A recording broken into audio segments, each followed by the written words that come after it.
Hello everyone, I'm Abby, your relationship accountant. I help retail traders maximize their tax savings, and I teach traders how to trade under a business instead of their social security number. Today we are going to talk about one of my favorite topics, and that is mark-to-market. What is mark-to-market election? What is the benefit of mark-to-market election? How to file mark-to-market election. But before we get to the greeny, what's the word? Meat.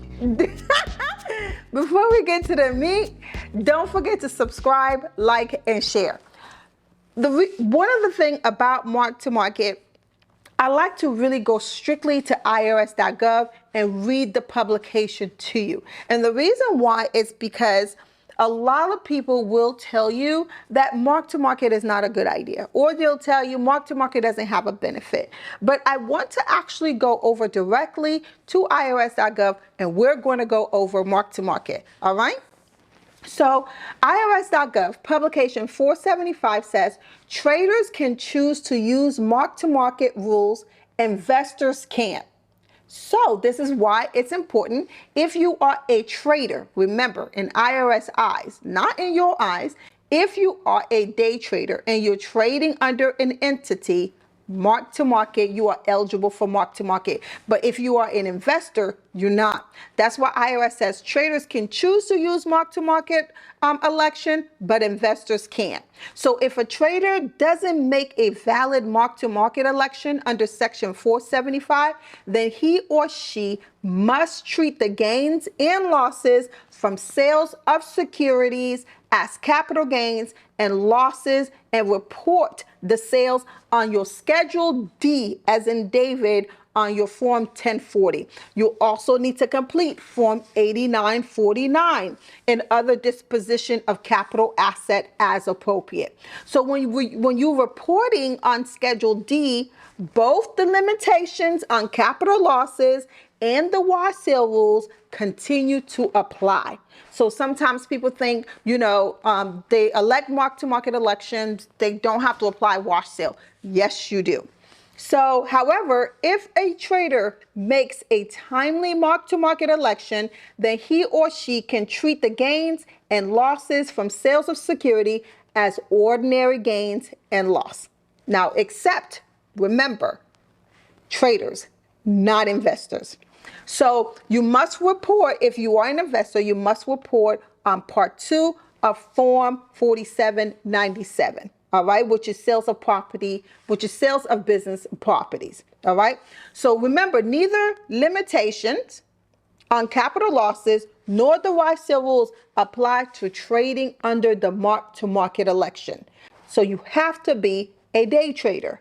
Remember, in my past videos, we talked about the difference between a trader, a day trader, and an investor. So in IRS eyes, IRS is talking to day traders.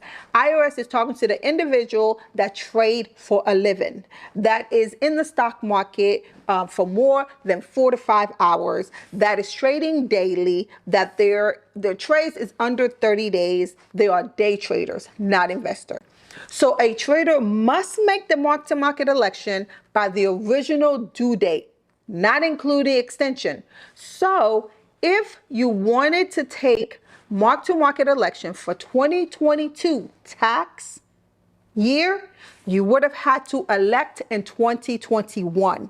So if you want to actually take advantage of mark-to-market for 2023, then you want to make sure that you make the election on your 2022 tax return.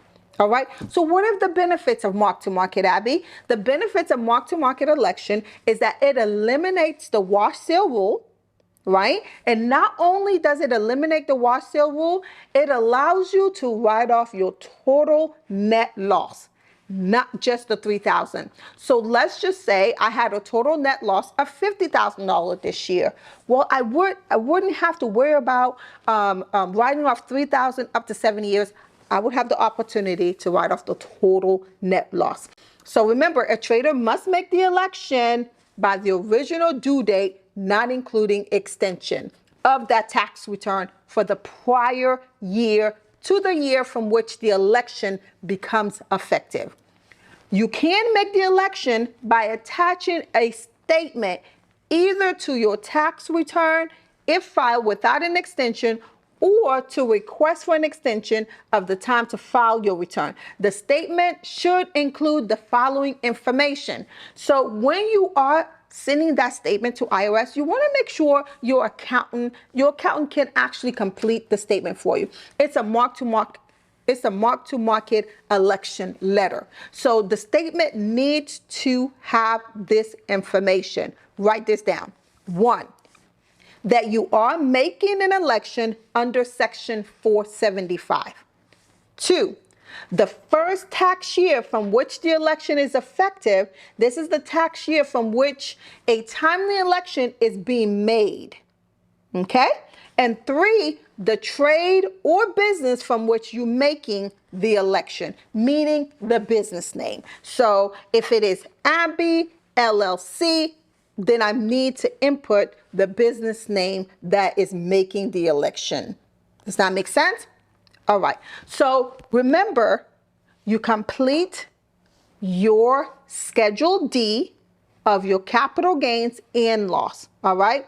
Now, what happens after you make the election? After making the election, to change to mark-to-market method of accounting, remember we said mark-to-market election is an accounting method. It changed your accounting method to cash. So once you make that change, all right, then you need to actually complete Form 3115. And your accountant will know what these forms are. If your accountant doesn't know what these forms are, get with me. All right. So you will file a Form 3115, which is application for change in accounting method. If you want more information about that, you should read publication 550 in irs.gov. But what the form does, it goes over the procedures, right, of mark-to-market election. All right. Now, if you made a valid election under 475, the only way, and this is very important to know, the only way to stop using mark-to-market accounting method for securities is to file an automatic request for revoking it. It is not easy for you to actually get rid of mark-to-market. You need to actually come with a reasonable reason. So you can't tell IRS that, you know what, I just no longer wanted to use mark-to-market. That's not a reason enough. That is not good reason enough. All right. The request to revoke must be filed by the original due date of the return without regards to an extension. So if your return is due April 15, you need to actually request to revoke mark-to-market on April 15. All right. For that taxable year. All right. So you want to make sure you do it for the taxable year preceding the year of the change. Now, the year of the change is the first taxable year. All right. That is effective. So if the taxable year is 2022, then I am going to actually make that request in April 2022. When I file my tax return. Now, the notification statement must be attached to either the tax return or the extension. Okay, for you to file. So remember, if you actually make a request to revoke your mark-to-market election and it's late, it will be denied. All right. So what did we learn? We learned that the information that needs to be in your election statement is 1, that you are making an election under 475. 2, the first year for which the election is being taken place, and 3, the name of your business that is requesting for the election. Mark-to-market does have its benefit. It does have its pros. It does have its con. It's very important that you go over mark-to-market election with your accountant before you make the election.